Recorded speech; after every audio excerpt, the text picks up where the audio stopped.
Maintenant transforme chacune de tes crises en pouvoir et force de frappe. Tu as connu les épreuves, les crises, les nuits noires de l'âme, et tu as cru qu'elles étaient en train de te détruire. Tu as peut-être même pensé que ton éveil spirituel était un échec monumental, un retour en arrière douloureux. Et si je te disais que cette impression de toucher le fond était en fait le signe que tu es sur le point d'entrer dans la phase ultime de ton éveil, que là, maintenant, tu es au seuil de ta plus grande puissance.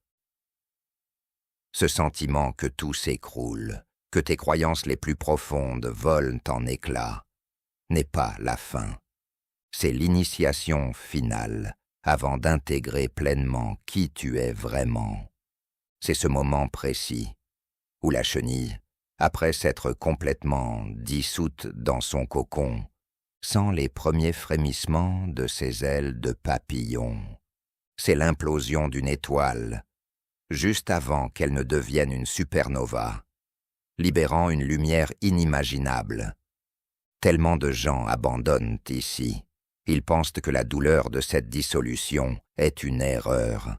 Ils se battent comme des naufragés s'agrippant aux débris de leur ancien navire pour reconstruire leur ancienne vie, leur ancien moi, sans réaliser que cette dissolution était exactement le but du jeu.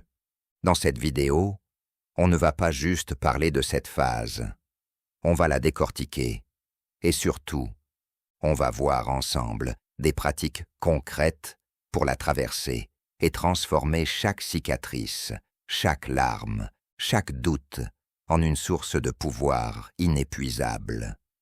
Reste avec moi, parce que ce que tu vas découvrir aujourd'hui pourrait bien changer radicalement ta vision de ton parcours et libérer la force qui attend en toi depuis le tout début.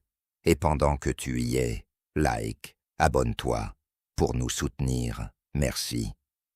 Section 1. Redéfinir la crise, le passage alchimique. Pour vraiment saisir la puissance qui se cache dans cette phase, on doit d'abord changer notre définition du mot « crise ». Dans notre culture, une crise, c'est un bug dans le système. C'est un truc à réparer le plus vite possible. Mais sur le chemin spirituel, la crise n'est plus un obstacle sur le chemin. C'est le chemin lui-même. Ce n'est pas un bug, c'est le téléchargement d'une nouvelle version de ton âme. Pense à ce qui vient avant. Il y a eu ce premier éveil, ce flash d'une réalité plus grande. Et puis, forcément, vient la confrontation. C'est ce que les mystiques appellent la nuit noire de l'âme. Et attention, ce n'est pas une simple déprime. C'est un processus de purification intense. C'est une descente dans tes propres enfers, un face-à-face brutal avec tes ombres, comme un forgeron qui plonge le métal chauffé à blanc dans l'eau froide pour le rendre plus fort. Pendant cette nuit noire, tout ce qui faisait ton identité est remis en cause. Carrière, relations, croyances, tout y passe. C'est une expérience de vide absolu, une dissolution terrifiante, où tu as l'impression de te perdre complètement. Mais c'est précisément là que se trouve le secret. Ce n'est pas une perte, c'est une libération. L'ego, cette statue de cire à laquelle tu t'identifiais, doit fondre pour que ta vraie nature, immortelle et lumineuse, puisse enfin émerger. La crise n'est donc pas la preuve que tu as raté quelque chose. C'est la preuve que le processus fonctionne. C'est le feu de l'alchimiste. Le plomb de ton ego, de tes peurs, de tes traumas, est en train de fondre pour révéler l'or de ta conscience. Tu ne régresses pas, tu te purifies à un niveau bien plus profond qu'avant. La métaphore de la chenille est parfaite ici. Dans son cocon, elle se liquéfie littéralement. Elle devient une soupe primordiale. Imagine la terreur pure si la chenille était consciente. Elle penserait qu'elle est en train de mourir. Et elle aurait raison. La chenille doit mourir pour que le papillon puisse naître. Cette soupe, c'est ton état pendant la crise. Tu n'es plus l'ancienne personne, mais pas encore la nouvelle. Et c'est dans ce vide, cet espace de pur potentiel, que la vraie magie opère. C'est là que tu arrêtes de vivre depuis ton passé et que tu commences à créer depuis ta conscience infinie. La crise est un terreau incroyablement fertile. Chaque morceau de l'ancien toi qui s'effondre laisse la lumière entrer, comme une graine qui doit se fendre pour que le germe puisse atteindre le soleil. Donc, la première étape, c'est de changer radicalement ton regard sur la crise. Arrête de la voir comme un problème. Voilà comme une initiation sacrée. Honore-la. Elle est la sage-femme de ta renaissance. Elle ne te brise pas. Elle t'ouvre. Section 2. Le cœur du pouvoir. Les 3 pratiques d'intégration. Comprendre avec sa tête que la crise est un passage, c'est une chose. Le ressentir dans chaque cellule, c'en est une autre. La phase ultime de l'éveil est une phase d'incarnation. Il s'agit de faire descendre cette sagesse de la tête au cœur, puis dans la terre de ton corps.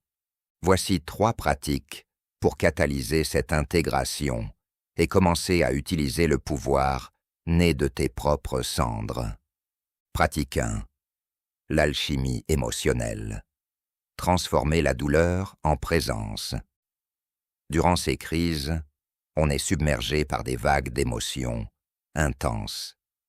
Notre premier réflexe, c'est de fuir. L'alchimie émotionnelle propose l'inverse. Plonger en plein dedans. Il ne s'agit pas de se noyer dans la souffrance, mais de l'accueillir avec une curiosité radicale. L'émotion, c'est juste de l'énergie qui bouge dans ton corps. Un orage qui passe dans le ciel de ta conscience. C'est l'histoire qu'on se raconte dessus, qui la transforme en souffrance. Voici un exercice. La prochaine fois qu'une vague difficile monte, arrête tout. Ferme les yeux et localise-la dans ton corps. Une boule dans la gorge, un poids sur la poitrine. Maintenant, mets toute ton attention sur cette sensation physique comme un scientifique fasciné. Respire dedans. Imagine que ton souffle est un baume, une marée tiède qui vient envelopper cette sensation, non pour la chasser, mais pour la connaître. Donne-lui la permission totale d'être là. Observe-la sans jugement. Est-elle chaude, froide? Vibre-t-elle? En faisant ça, tu court-circuites le mental. Tu ramènes l'émotion à de l'énergie pure. Et l'énergie, ça bouge. En l'observant avec présence, tu lui permets de se libérer. La douleur qui était un poison devient une information. Le poids qui t'écrasait devient une force qui t'ancre. Ton hypersensibilité n'est plus un fardeau, mais une intuition surpuissante. En arrêtant de lutter, tu libères une énergie phénoménale. Cette énergie, c'est ton pouvoir. Pratique 2. La réécriture du récit, de la victime au héros. Chacun de nous vit sa vie à travers une histoire. Souvent, cette histoire a été écrite par d'autres. La crise spirituelle fait exploser ce récit. Elle te laisse nu, sur une scène vide, le vieux décor en ruine. C'est terrifiant, mais c'est ta chance de devenir l'auteur, le réalisateur et le héros de ta propre légende.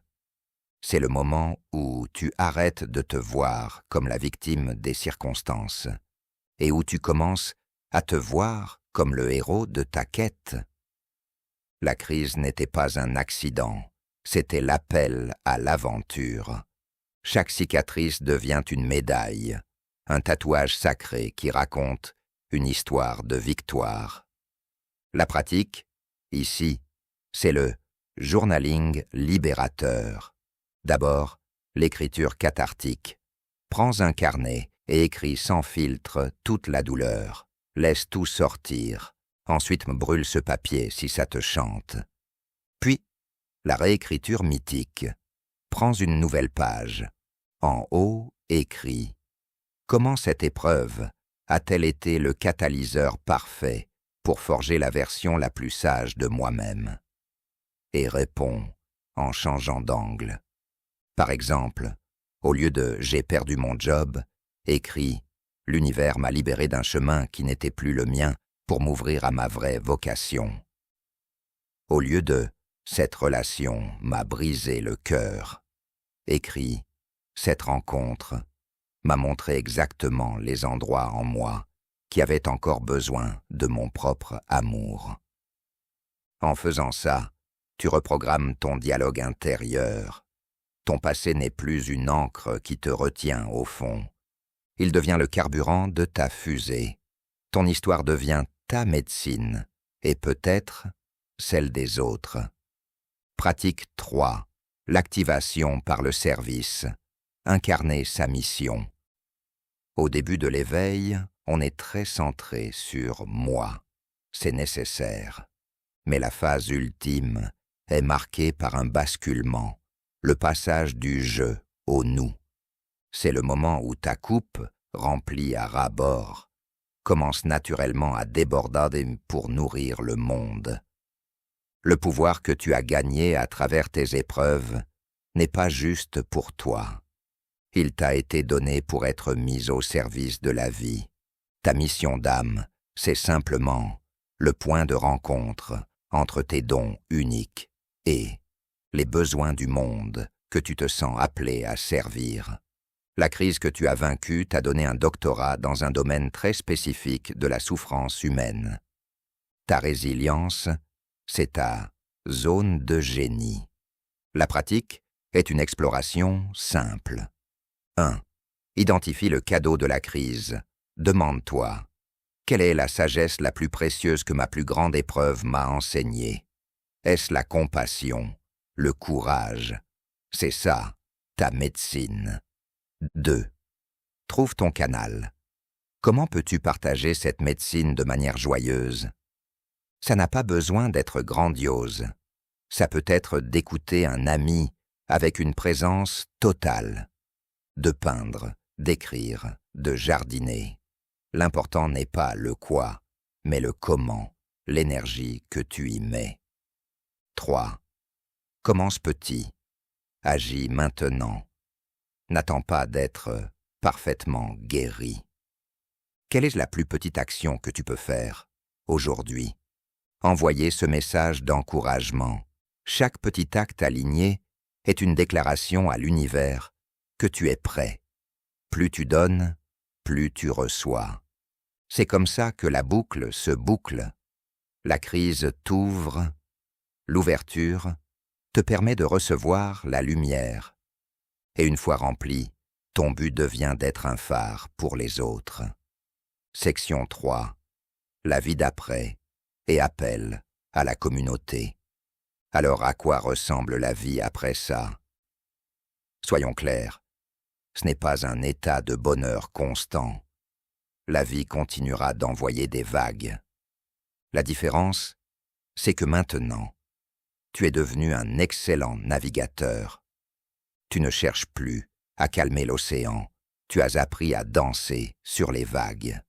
Vivre dans cette phase, c'est avoir une paix intérieure qui ne dépend plus des circonstances. C'est cette confiance profonde que tu es plus grand que n'importe quelle situation. C'est ressentir une connexion constante avec tout ce qui vit. Ta compassion n'est plus un effort, elle est naturelle, comme respirer. Ton hypersensibilité devient ton super-pouvoir, une boussole interne infaillible. Tu apprends à écouter les murmures de ton âme avant qu'ils ne deviennent des hurlements. Le sentiment d'avoir une mission n'est plus une pression, mais une joie. Tu sais pourquoi tu es ici. C'est ça, le pouvoir né de la crise. Pas un pouvoir sur les autres, mais le pouvoir d'être pleinement et authentiquement soi. Le pouvoir de rester ouvert, de trouver la lumière dans le noir et de transformer chaque expérience en amour. Et maintenant, c'est à toi. Ton histoire est tellement importante. Dis-moi dans les commentaires, quelle est la plus grande crise que tu as transformée en force? Ou quelle est la leçon la plus précieuse qu'une épreuve t'a apprise? Ton histoire va sans aucun doute inspirer quelqu'un qui en a besoin en ce moment même. Si tu ne devais retenir qu'une seule chose, que ce soit celle-ci, le sentiment d'être brisé n'est jamais la fin de l'histoire. C'est le début du chapitre le plus important. C'est le moment où tu arrêtes de subir ta vie et où tu commences à la créer. Chaque crise est une invitation de l'univers à te souvenir de qui tu es vraiment. Un être infini et bien plus puissant que tu ne l'as jamais cru. Les fissures que tu pensais être des faiblesses sont en fait les endroits par où ta lumière peut enfin jaillir. À la manière du kintsugi, cet art japonais qui répare les poteries brisées avec de l'or, les rendant plus précieuses et uniques qu'avant. Rappelle-toi, tu n'étais pas en train de te briser, tu étais en train de naître. Si cette vidéo a résonné en toi, merci de cliquer sur like pour aider d'autres personnes à la trouver.